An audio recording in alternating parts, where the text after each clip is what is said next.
Good evening, everybody. Welcome. Good night on Friday evening. It's good to see you all.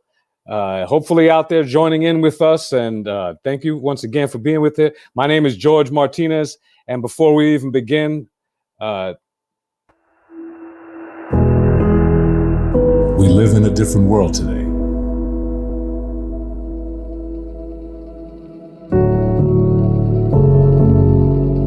A different world than we had yesterday.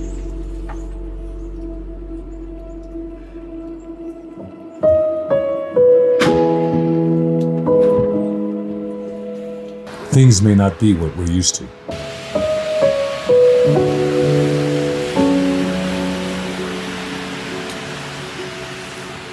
Or how we want them to be.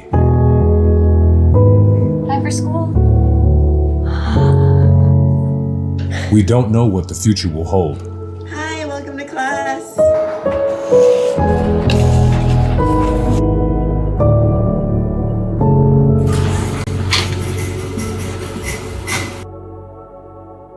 But one thing I do know is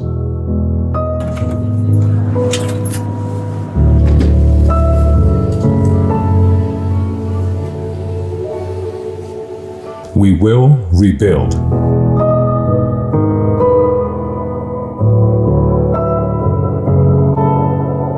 Together.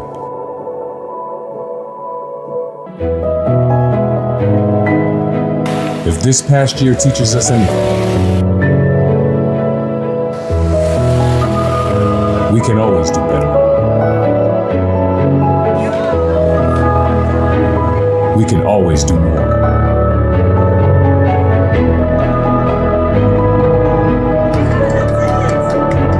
Good job. We are ready.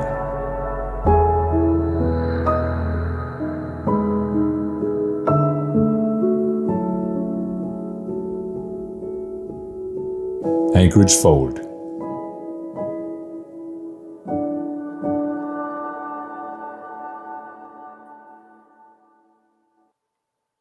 all right. Good evening, everybody. Now we'll start the program. Good evening, everybody. Friday night.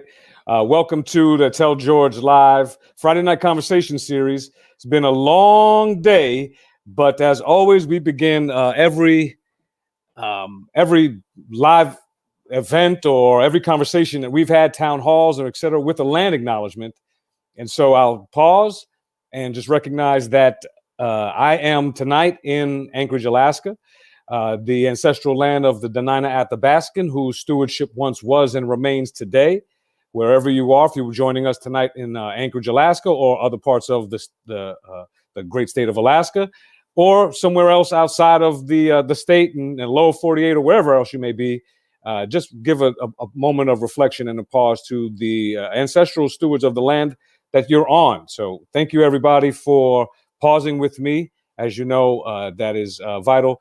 Now, I'm going to admit I got some new glasses recently. So I'll just start off with, first of all, just recognizing that I'm going to be moving back and forth in a way that I'm still trying to adjust to the distance of these new glasses. And I think I found out that old glasses, when you get a new prescription, especially if it's a little stronger, the old glasses, as you get older, may become your reading glasses.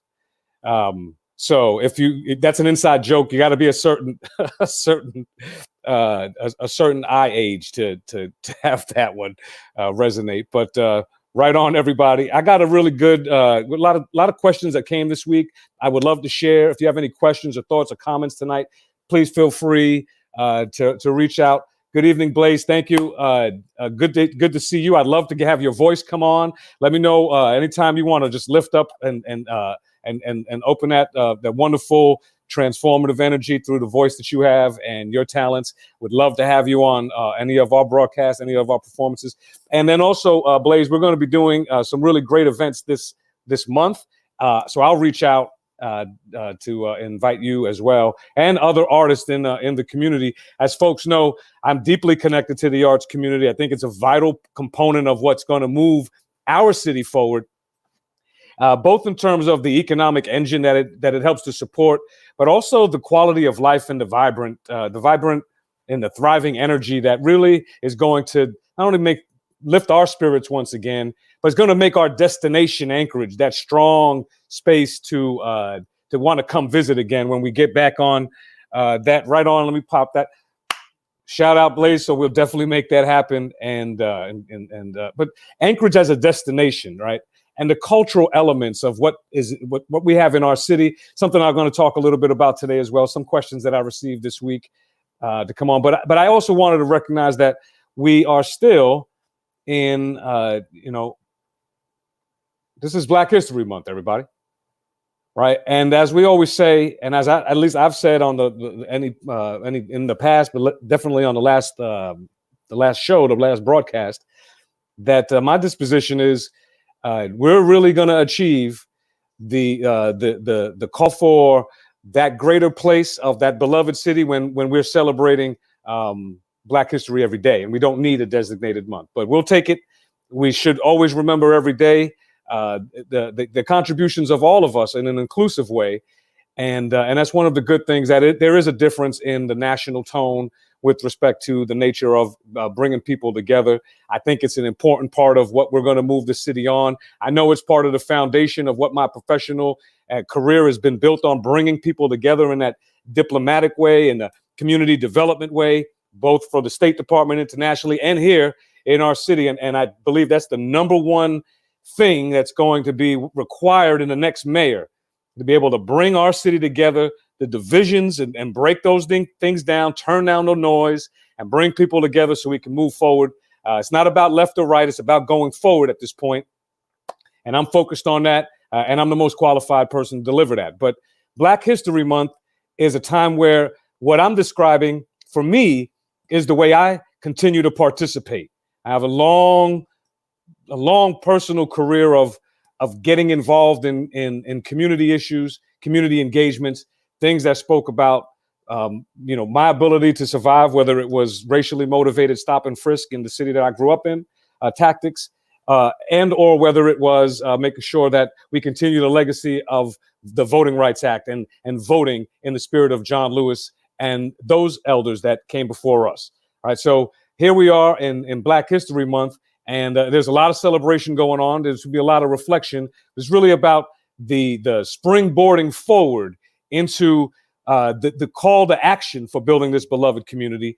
And there's a person that I have the honor, the real personal blessing to call this person a friend, an advisor, a community mentor, a person that I get to look to the work that they've done in this community, and knowing that they bring this creativity as a griot of our community. Person I mentioned last time on our last program. I mentioned you.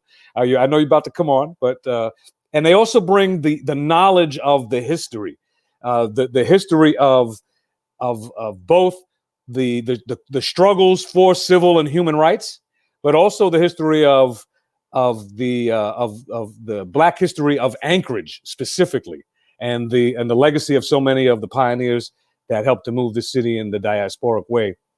So everybody, it's my pleasure to have Cal Williams, Mr. Cal Williams, on the program with me. And on our little broadcast, it's not a program, Cal, right? It's just a broadcast of a conversation.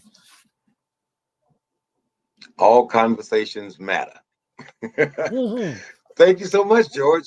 I'm indeed pleased to be here. History, I'll say all history matters. And I say that constantly. We're focusing on Black history now, this month, this short month, 28 days. Yeah. But as you say, we should talk about Black history 365 days. And likewise, we should talk about all history 365 days a year. Mm-hmm. Everyone has a history. Everyone's ancestry is valuable. Everyone should appreciate their ancestry, should document their ancestry, pass that ancestry and those stories along to the younger ones in the family, and remind the older ones in the family of who that is in that photograph. Right. Put some documentation on it. What year was that? What were we doing, etc.?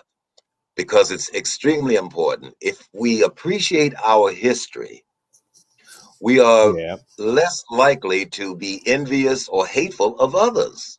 because we will appreciate our history and theirs.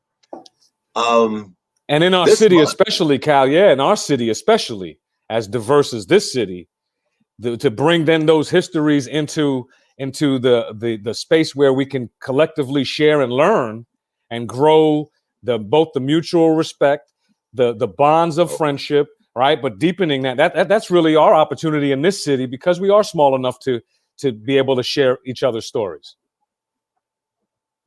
we're blessed with all kinds of food from around the world. We don't have to travel to eat from everywhere because we've got all of these different people from all these different places They're with our different neighbors, music, with different art, culture. Oh, it's wonderful. all Yeah, of us. especially around here. You can hear all kinds of stuff. I got some Spanish people in the back, and I've got some people from Russia living next door to me, and regular Americans. Is that a term? And here I am. And so, like it's a rich place. I can hear music without even turning mine on and travel with it. That's amazing. But you were describing a little more about Black history. I don't want to get in the way, but of that. But I wanted to acknowledge this so people who are watching can hear it now. Cal Williams, every day this month, you're on in the morning time with a say it right though. What's the to say? It, it's Black Coffee with Cal, Black 7 coffee. a.m. Monday through Friday, where we've had throughout the month that has already gone by just a magnificent list of people who made history, did significant things right here in Anchorage, Alaska. We were not talking about George Washington Carver and people far away and long ago. We're talking about people who made history right here in Fairview, Mountain View, Eastchester, etc. And I find that when I talk with the youth and the older people about that kind of history, they relate to it and say, oh, I knew that guy or that lady. Oh, yeah, that was my school teacher or something. And it Mm-hmm. resonates with them and it's more exciting and more gripping. Because there's something about that, then I want you to even give an example, right? But the nation is very divided, has been divided long time, but the divisions have been really stoked and flamed, and the fire of division been flamed. That's washed into our city. It's been here before. There are roots of all of these things that have penetrated institutions and relationships, and you have some historical knowledge of the way those things hit here as well. But for the most part, we're in another level where the tone, I believe, is just turned up to a different pitch, right? And my disposition is, and that's why I really love your point about honoring the stories and the space where we can find each other, and remembering that all politics is local, so that when we come down from the national level of heat and tension, if you will, we've got to remember that we're neighbors, right? And we're here with each other. And there's a unique thing about being Alaskan about that, because when the car's in the ditch, we don't ask what your party is, what your background is, your orientation, your gender. We just ask if you got a tow rope and can we help you. So that ability then, after you get out of the ditch, to start becoming a connected, it just gives us a different starting point that I'd like when people listen to the stories here. It's they make sense when they resonate with local people, because all politics is local, and we get to cut through a lot of the both the positive hype, but also the negative hype nationally, and just come down to people we know. And like people like you, Cal, I'll be able to tell the stories for a long, long time to come. You're with us for a long time to come. But hopefully my son, little George, is telling the stories about the people that were here and that made those differences, and we're all passing this living legacy, right? So, this is important for people to know. This is what makes our community alive. Well, these are the best of times and the worst of times. And because of the pandemic and because of the things that we're all being bombarded with, and as you say, these frictions and forces that have been brought on us, some of us are acting up and some of us are acting out. Some of us are turning in, some of us are turning toward. The cream is coming to the top. People are being sensitized to conversations that they had avoided within my family, where we have mixed marriages and stuff. I have young men who have married into my family of other races and stuff, and they've gingerly walked around never having some real conversations until this summer with all of the Breonna Taylor and the George Floyd George and all that Floyd. stuff. Sure. It has caused them to discuss things that they had never discussed. They've made babies together and have never discussed. White mother, white father, got a mixed child, have never discussed the racial situation until now. Well, that's good. We stumble and we say words that offend sometimes because we don't understand a word, or we've got our representation or understanding of what that word means. But does that word mean the same to you? And why am I offended? Let me go back on my experience and say, why am I offended by that word, or why am I not? I grew up in the segregated South. My grandmother, though, had a white child on one knee and me on the other. And I grew to think that that child was a sibling of mine. I went to a Catholic school across the street. All of the nuns and priests were white. So I've had this interaction constantly through all of my life in the segregated South, talking with people on an equal level, never looking down on anybody, and dare never suck up to anybody. So I'm an odd duck, and I look at and view people, for the content of their character. Long before Dr. King said that, I didn't understand. I wouldn't have articulated that, but Right. that's the Right. way I've lived my life, and that's what's going to get us through the pandemic and the economic downturn, etc. And 100 and some races out at our schools. How do we get along? Right. How do Right. we share the resources rather than fight over them? How do we unite rather than divide? And it's us and them. And if you give to them, you're taking from me. How do we get Right. past all of that? Right. Absolutely. Well, let's see if we got stories bond. Yes, absolutely. Cheryl, stories bond and bind neighbors. Any questions that folks have for Cal, for me, issues related to the city, thoughts that you have? This is an open office hour, right? I'm sitting in the office. Cal decided to drop on by. I invited him over for some hot water, but I drink hot water, as you know, black coffee with Mr. Williams. And but anybody got questions? This is really what this space is. It's not a program space where we're necessarily going to have like the performances and all that sort of thing. I do know creative people, so I'm sure I'll have the blessing of some creative energy from Brother Cal. But this is really your time, community, to just to check in, ask a question. I'll answer some questions that I got during this course of this week. I got some interesting questions all the time, Cal, as you know. All the different questionnaires, the different forums that I'm able to go to. So just want to remind everybody to bring those questions on in, check in with us if you got any. But the storytelling, Cal, I called you a griot before. Yes. And for people to remember, Yes. that's the What happened storyteller with of my that? neighborhood.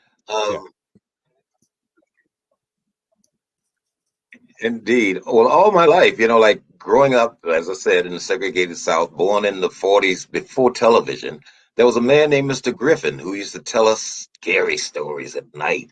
And we have to walk home and stuff. Oh, Lord, Mr. Griffin had us so scared talking about the man with the head off and walking down the street with the head and through the graveyard and all that stuff. Well, this was our entertainment as kids. So I grew up with this sort of storytelling. And then my mother used to always drag me out when company came and have me reenact some movie that I had seen. So there I was, at a young age, during the wartime, no television. I've got to entertain the company with, something, music or something. And the music, my mother sang in the choir until almost 2 weeks before I was born. So there I was in the womb of this gospel Baptist woman.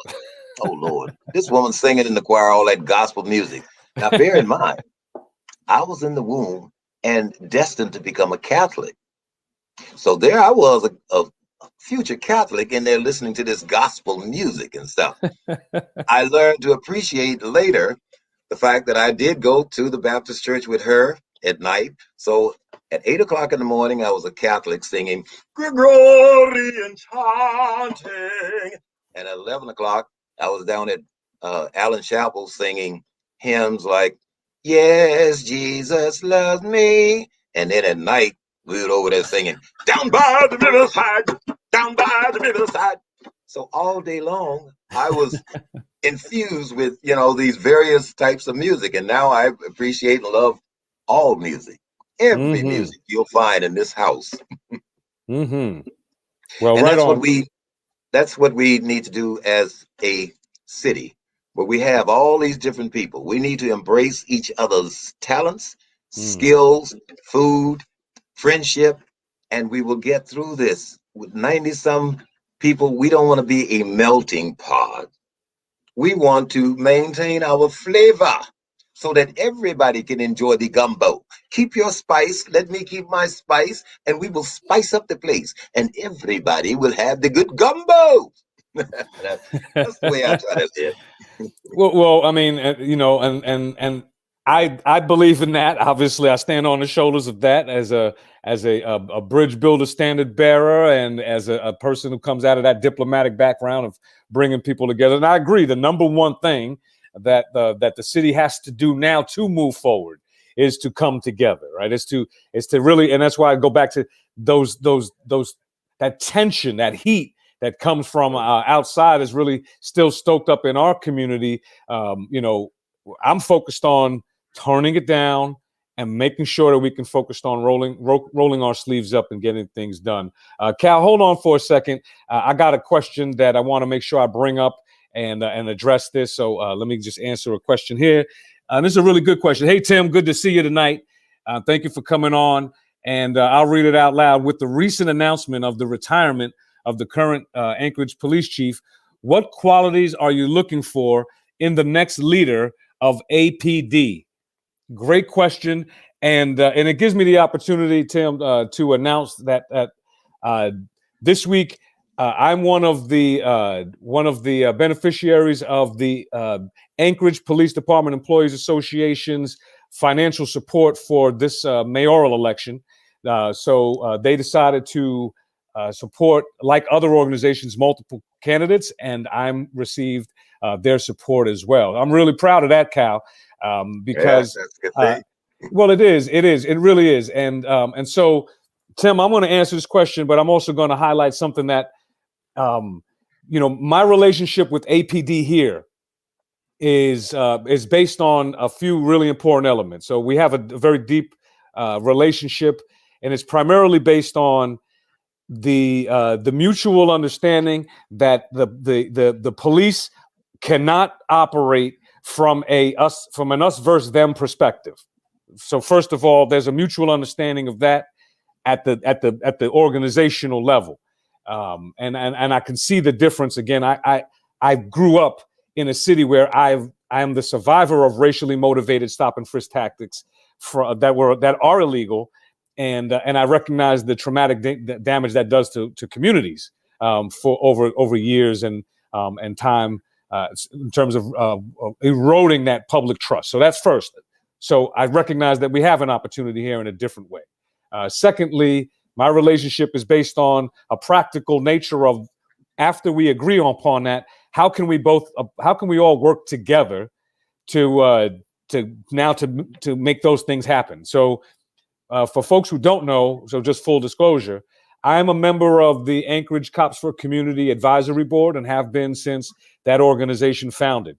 I'm also a member of the, and in that capacity, and also as my former role in the mayor's office, I've hosted for the last, out of 6 or 7 academies, I've hosted over half of those academies a community day where the cadets, before they got sworn in, came to the Mountain View Boys and Girls Club, Cal, in this instance, where we wanted them to have a day of interaction, both in terms of the sports and the physicality of competition and fun, but also breakout sessions with the cadets and with the young people so they can meet each other as people. They can meet each other as neighbors. The law enforcement knows who they're working for and who they serve. The young people know who's working for them and have that rapport, and you build that early on. That also reinforces the community policing model that we've started moving toward. And so I want a police chief that's going to continue recognizing the importance of that work. I want a police chief that's going to recognize the importance of strengthening the ability for community to help alleviate some of the non-criminal pressures that are on law enforcement now. We only have a 400 and some odd police, 420, 430 police. I'm not exactly sure of the number today. I know we've had a lot of retirements, and we always have a class. And I will commit to maintaining the strength of the police force necessary to support community policing. Absolutely. But I want that work to continue.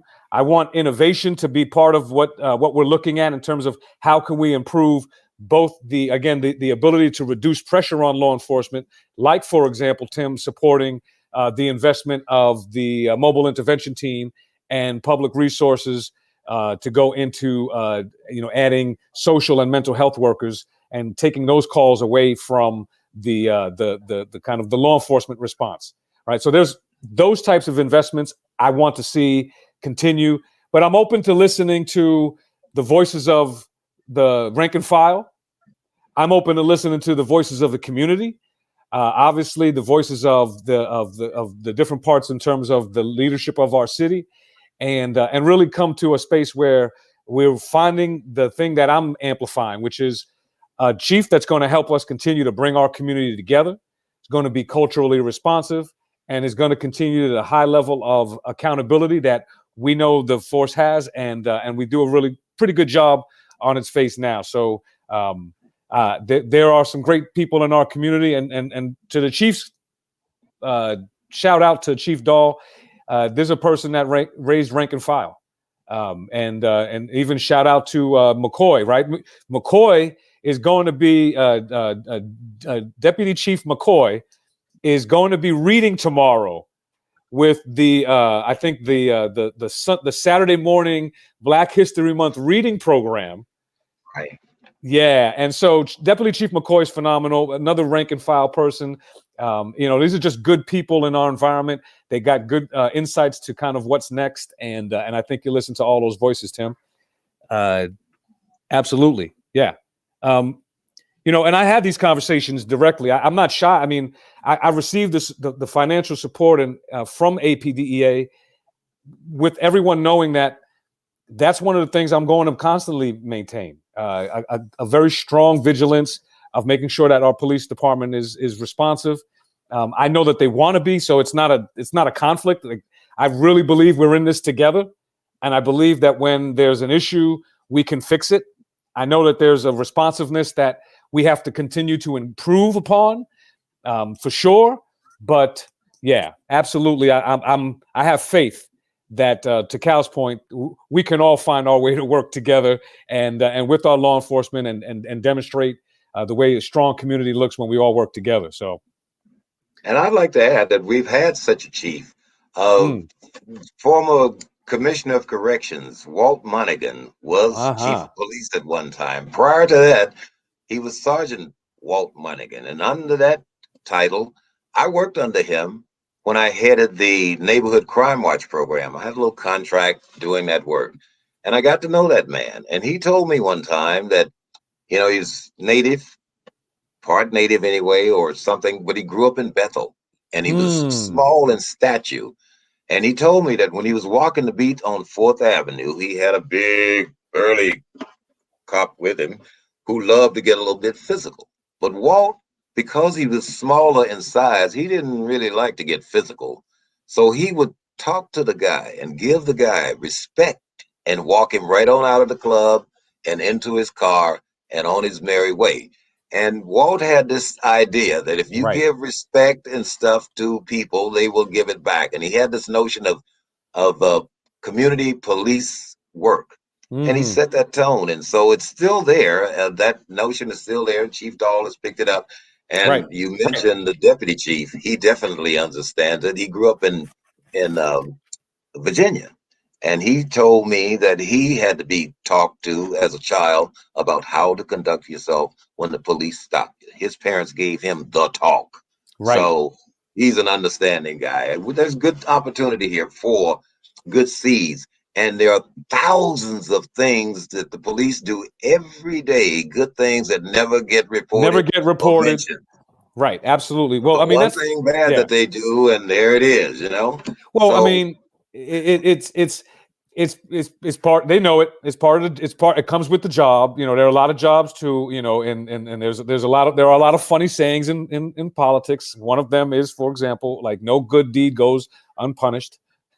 right, Right. So yeah, it's the nature of part of the work, and they recognize that the majority of interactions that they may have that are not necessarily in the best of times, right?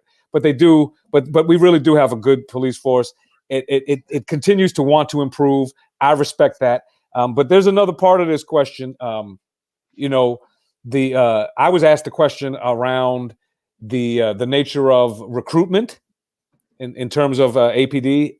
This from my interview, from my time with them, and you know what I recognize is that, and this is one of the things I mentioned with them is that we have to deepen our recruitment capacity across our high school, from amplifying through the local university, but across our high schools, because as a municipal workforce, the high schools are we have the most diverse high schools in America, right? And then a series of the most diverse middle schools and a series of the most diverse elementary schools. We literally have the most diverse cradle to career pipeline in the country at this point. I mean, it's on par with the most diverse pipeline in the country of cradle to career education pipeline, just on the face of those realities. and the And police, yeah, no, the go ahead, police no, go are ahead. aware. The police are aware that they don't reflect that. None of my Filipino brothers are working over there. None of the Sudanese are working over there, and we need more Samoans. So, and certainly more black. So we know that there's much work to be done in that Mm-hmm. regard, in Mm-hmm. terms of hire, promotion, etc. And we need help with that.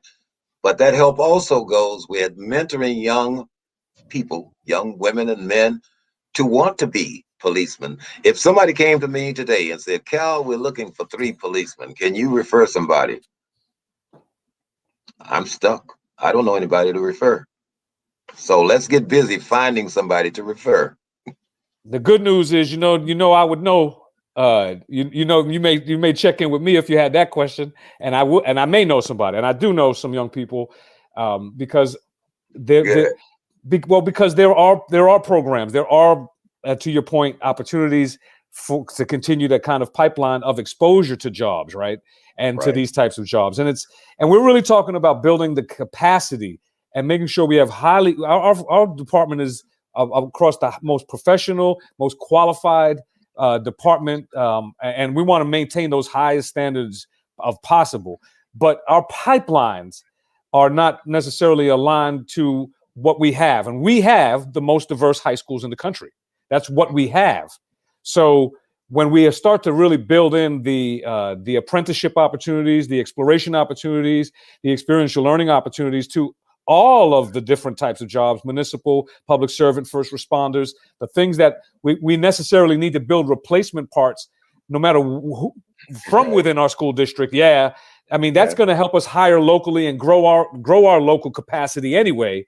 And when you're doing that in these schools, you will have the diversity that the schools have, right? And so it will reflect the community just as a function of deepening our ability to grow our own capacity. Right.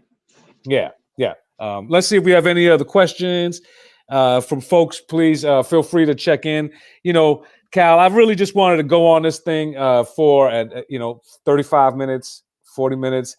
Friday night, leave the door open. People know what's going on. But here's another question that I got over this week. So I'll answer it. We talked a little bit about it, but for folks that are going to be tuning in and see the replay, this week, a few times I was asked about how, George, are you going to turn down the level of aggression, the level of toxicity, as I would call it. How are you going to turn that down and get us focused and get us working? And Cal, first, that's right in my powerhouse, primarily because, again, I come out of this diplomatic background, working through the State Department, both across Republican and Democratic administrations, and in some of the most difficult communities, focusing on economic and community development and public safety, building relationships across very difficult stakeholders often, right? So we're having a better advantage here where we just got a lot of loud, noisy is my disposition is there's a lot of noisiness, but the core and the heart of the city are people who remember that when the car's in the ditch, we don't ask any of those questions. We just ask about the tow rope. People who remember that when we hear each other's stories, there's an interest and it makes our lives fuller.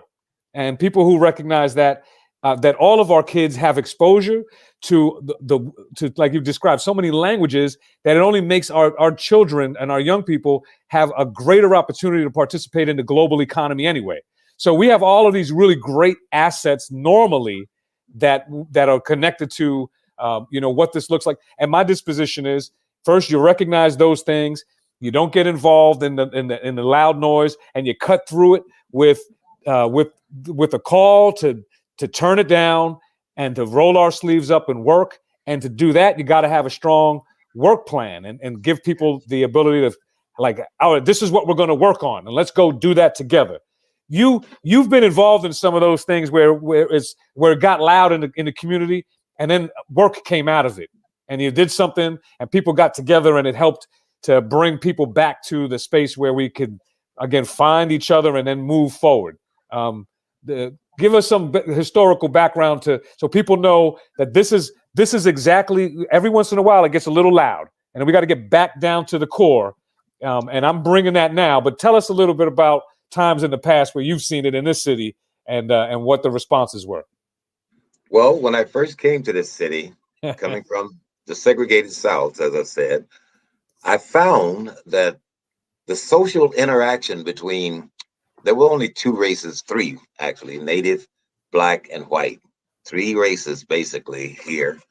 And the interaction and working between the blacks and the whites was wonderful in that money was being made by laborers, by carpenters, by people who had less than a high school education.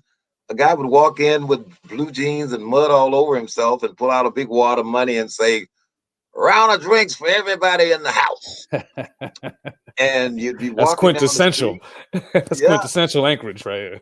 Yeah, and you walk up to a guy and say, "Hey man, I was over at Friendly Ford today and I want to buy this car and it costs $700 and I only got $5. Can you loan me $2?"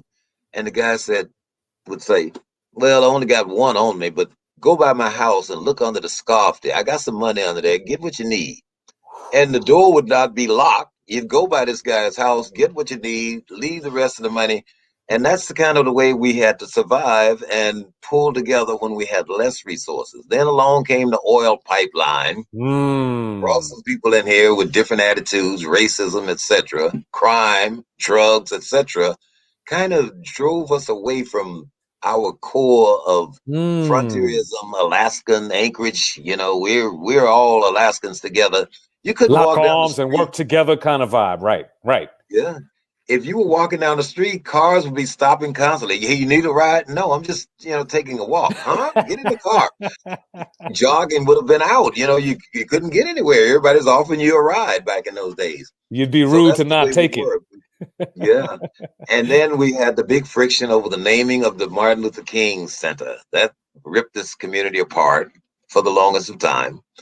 And then came bridge builders talking about, bringing us back together. And we did, to some degree, come back together. So we've had our ups and downs. We've had a race riot out at East High.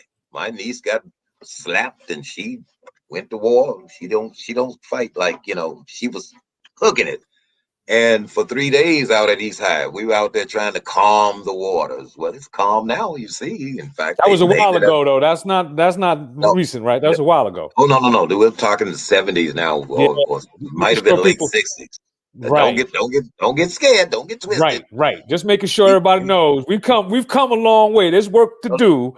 We got equity challenges and institutional opportunities to improve things, no question about it. But we've definitely come a long way from those. But you mentioned something that I want to hit on before I see Sister Heather Anthony. Shout out to you, Heather, for being on with us. And we know we've talked about the question before. I'll bring it up, but you mentioned in this ebb and flow of things, that time where the Bridge Builders was formed, right? That bridge builder moment. And for folks who don't have that historical knowledge, that kind of was formed in the late 90s, early 2000, right there, in that turn of that time, as a group of people who, how they did it is one thing. They did it in a different way. We don't have to get into all of the details, but their call to action, Cal, was, and this is in a response to what you're talking about. Their call to action was making Anchorage the first city without prejudice. Well, let me just say one thing that they did do. This is one little key that they did do. Okay. They would meet, and then I don't know if they did, keys in the bucket or what, or dropped hats in the box, but they would meet, and then somehow you would be selected to go to dinner with this other person, right, who's of a different race. And we got so many people. Oh yeah, my best friend or so and so, and you say, how many times has a person of another race been in your house? Oh, well, didn't we have, it gets kind of scarce then. So when you break bread with somebody, you really get a chance to bond in. And that was one of the key things of Bridge Builders. They went off and had lunch. You eat at my house, I eat at your house. I see what you eat, you see what I eat. You love my dog, I love your dog. And this was true getting together. This was walking the walk rather than just talking the talk. And I know that, and I believe that the core of the city is still that. That's exactly right. I do believe that the core of the city is that. I think the loud edges make it seem like that's what the city's about. I do believe that the core of the city are people who are ready to reset the noise, turn it down, and get back to meeting each other again. Right. I recognize that the social distance is a driver of a tremendous amount of negative things in our community. Suffering in isolation. We got high rates of domestic violence. We got high rates of drug and alcohol abuse. High rates of all sorts of legacy challenges that are both that cause a lot of trauma, and there's a lot of trauma in our community. And that was the other thing that, like, when we talk about bringing community together, I recognize that there's a space of grace that some of the story that's required, because some of the stories we might hear as people carry them on, you also have to start to get into a truth space so that we're telling truthful stories. And there's going to be some, to your point, tension, some potential of that. But if we're intentionally trying to find each other, to work together, knowing that we're what we have, and we have this opportunity in this beloved community to make it that way, well, we'll find each other, like at these bridge builder moments. Well, I love your appreciation of the arts, because through the arts we can come together. Everybody can feel the heartbeat. Yeah. And through that, we do come together. We've had celebrations and stuff, but it needs to be more cross-cultural, and we'll get there. We will have.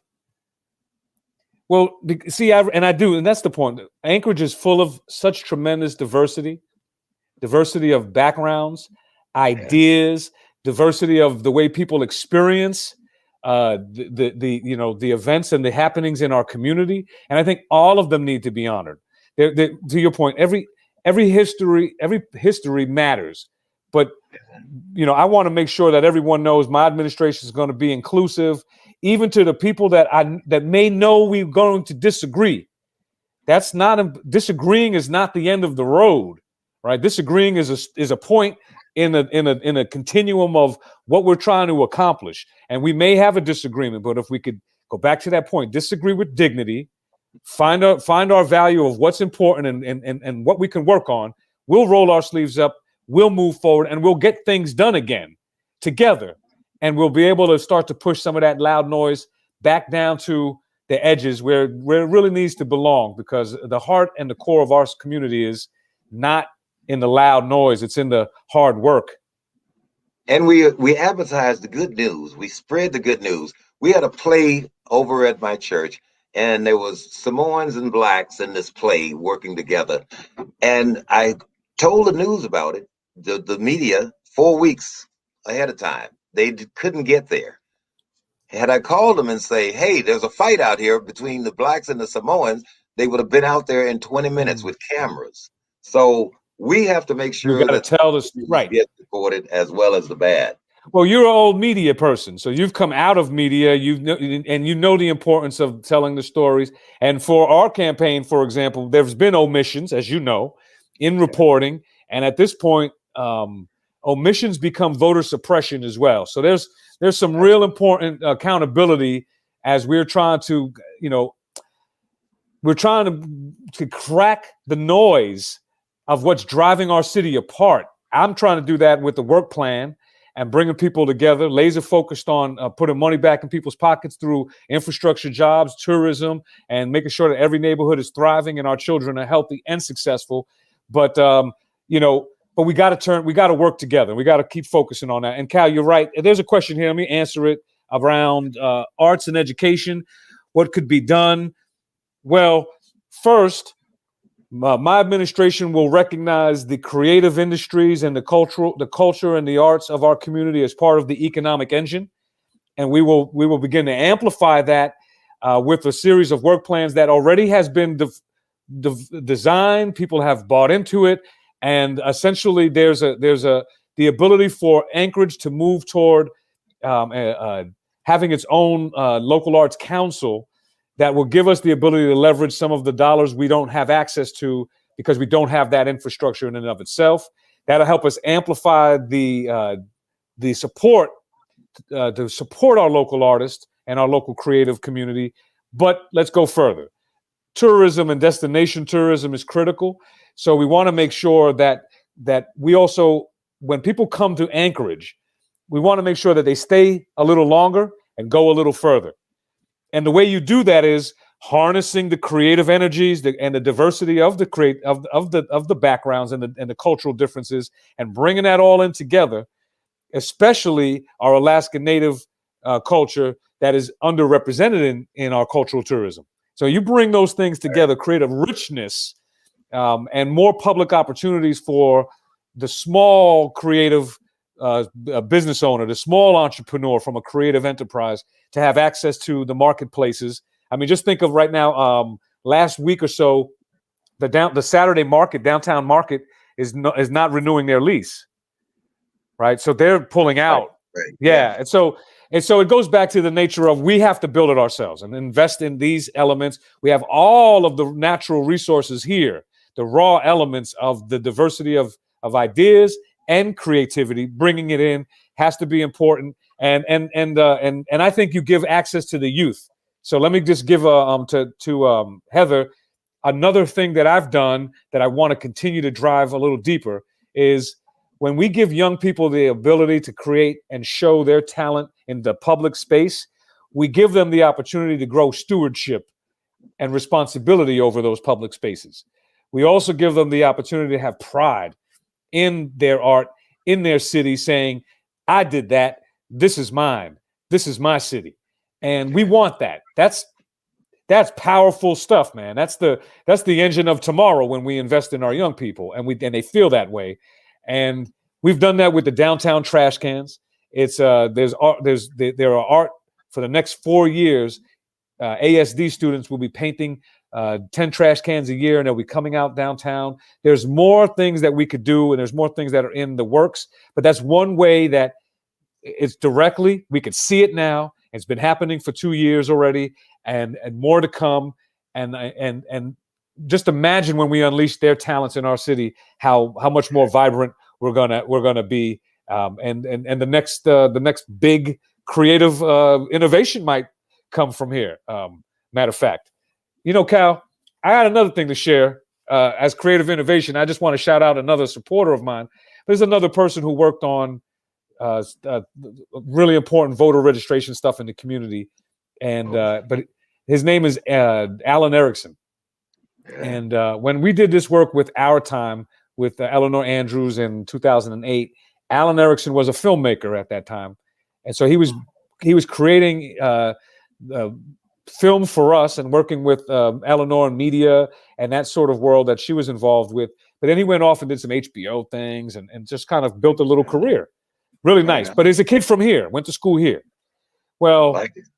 well, at a certain point, the drone operators started asking him if he could mount a camera on the drone. Right? Can we fly this thing, or can we do some aerial shots? And then when the camera fell, or what happens next? Right? All these technical questions around.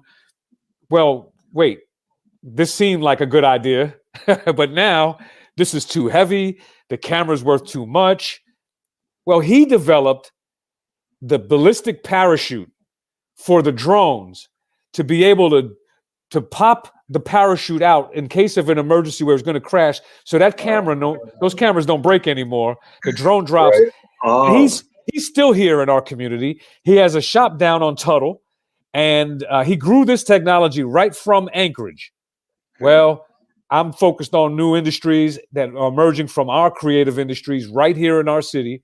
And I know he has challenges staying here with the cost of doing business, the cost of affordable, appropriate zoned space for his light manufacturing. So there are things that we have to realign to be able to support our small businesses and our creative enterprises. But it gets really structural with permitting, but it starts off with a creative person that just had an idea to protect their camera, right? And just imagine when we unleash 40,000 young people and their creative energy, our university with 20,000 alumni, and we're aligning this, and let alone our blue collar workforce that they got the spirit and the backbone to lift up and move anything, mountains literally. We could do it. We can lift our economy and bounce back, Al. well, I like the word that you use, reset. Reset, because we've been so driven with this is where the jobs are, this is where we train our kids, da, da, da, da, da, da, da. And that pipeline, that for lack of no pun intended, has gone. We've got to do a new thing. There's a new vista of clean energy. Get in line. That's what we need to be training our kids for, is to reach out for the new world. And we are a global society with Zoom and Global all that city. stuff. We can market around the world. So open up the opportunity for these young people, and their imagination will fill that opportunity open door. That's for sure. Absolutely. Let me even share. I know directly that we've had worker displacement from the changing nature of the state economy. Right.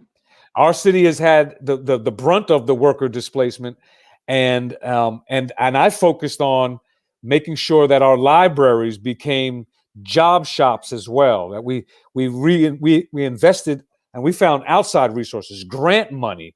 So it wasn't even new tax dollars, grant money, and working with the Vista AmeriCorps started to set up these job shops across our libraries, and started in Mountain View. And this brought Department of Labor resources down to a community level. And then the next iteration was supposed to be around the mobile job shop.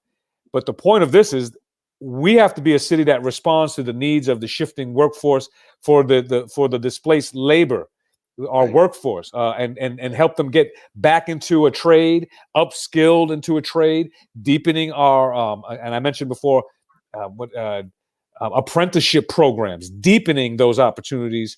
But we really have to recognize that we have to be inclusive and bring people in as an inclusive city to be able to bounce back stronger, better prepared, and more prosperous than before. And I'll also put early childhood education is vital to being able to build our economy the way we want to see it, to make sure parents can get back into the workforce, because affordable, high quality childcare is a real barrier in our community, let alone the living wages for the workforce of that. These are real challenges that our city must confront to be able to reset and bounce back in a different way, stronger and better prepared. So, Cal, we may have one more little question, and I'll leave it with this because this is a perfect segue for us. Thank everybody that's come on. As you watch the replay, feel free to share it. We'll just have conversations and we'll talk. If there are more questions, we'll answer them. But we have a great calendar. Most important thing I want to share before we answer this last question is let me just throw on the bottom for anybody that's watching. Text George to 33339, and you'll get on our mailing list. You'll get on the email and the text list. So this way you could stay up to date on what's going on with the campaign. We have a lot of upcoming events this month that we're hosting and that we're involved with in terms of the community. So this question from Heather Anthony: be great to find a way to bring youth and elders together to grow. I'm just reading it really fast and just kind of doing a quick version of it. But elders and youth, intergenerational connectivity, and I think that's really important. So let me just share. I'm proud to have the support of Elizabeth Medicine Crow, from the one of our Alaskan Native leaders in our community here, one of my sisters, and I've been working with her on a lot of work for over 10 years now at this point, Cal. She's wonderful. Wonderful person, phenomenal, just family member, and to have our family as a part of that kind of warmth and network and support network has just been vital to our ability to be here, and it's these are the folks that I checked with to make sure that my ambitions and my ability to serve, my ambition to serve is applied to the space that is going to be most useful. So when Elizabeth Medicine Crow is supporting my campaign, I think that speaks volumes. But her endorsement of me, it describes the relationship that I carry to being an intergenerational leader, recognizing that a city that's thriving is a city that is intergenerational, that honors the commitments of those who came before us, our seniors, our elders, our guideposts, our standard bearers. When we recognize, again, I talk about these investments in early childhood education, after school programming, and prevention, where we have the resources to leverage outside money. There's a lot of philanthropic resources that need to be better aligned to create the outcomes we want. We don't have to talk about bigger government to be more effective. We just need to talk about effective operations of our resources and strategic alignment. But it's intergenerational that's important. Bringing our wisdom, bringing the stories, and being able to pass on the how to do things, and then let the innovation happen from all of us. That you've been innovating spaces, young people have been innovating spaces because now we have access to technology and we can share. That's powerful for our city. I believe in an intergenerational Anchorage, and we'll continue to support opportunities for ours and investing in my administration in supporting our seniors. Like I've mentioned before, investing in making sure that we do have a senior liaison, and that we are developing and fostering the spaces that are intergenerational, like celebrating our Elders and Youth Conference that happens here as a result of the fine work and the production of the first Alaskans. So we want to deepen those things, get out of the way, hold space, and invest in the public sphere for that wisdom to be able to help our city move forward. And in addition to honoring our youth and older people, let's make available resources for lifelong learning. Lifelong learning. Reading, and the Anchorage Senior Activity Center is a wonderful place for young folks and old folks. And your old folks, we need to go to the Fairview Rec Center and the Boys and Girls Club and come on in and read. Come on, let's get together. Right. No, that's a great idea. Join the club or the fan club at the Boys and Girls Club, sit in the bleachers and cheer.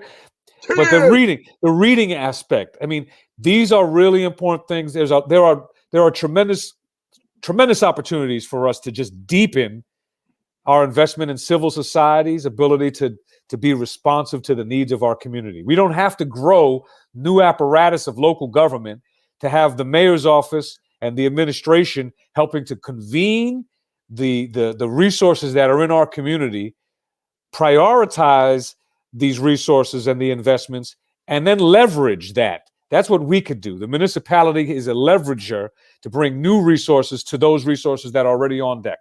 So thank you, Cal, for bringing that up. And those are opportunities that are available. If you don't want to read with one group, well, come on together. We have opportunities in our community. And I'm also talking about accessibility, Cal. We're about to get off right now. Last little point.